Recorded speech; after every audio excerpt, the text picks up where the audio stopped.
Hei, o salutare fraților, bine v-am găsit la un nou episod, să zicem, sau anunț, nici nu știu, mai bine anunț.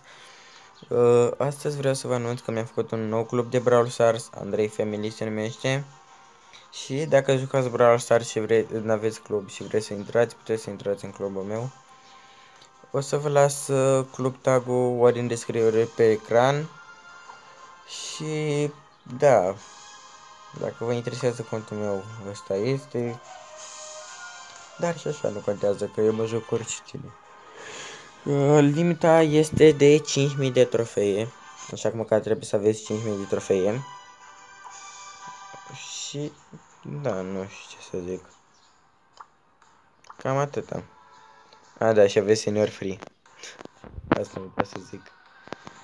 Da, deci cam atât și cu acest anunț. Dacă vreți să intrați în club, eu vă aștept. Nu vă cer like, nu vă cer nimic deocamdată. Dacă vreți să mă ajutați cu un like și un subscribe, e destul de ok, dar nu. Deci, cam atât a fost cu acest anunț. Dacă v-a plăcut, știți ce aveți de făcut. Bye, bye.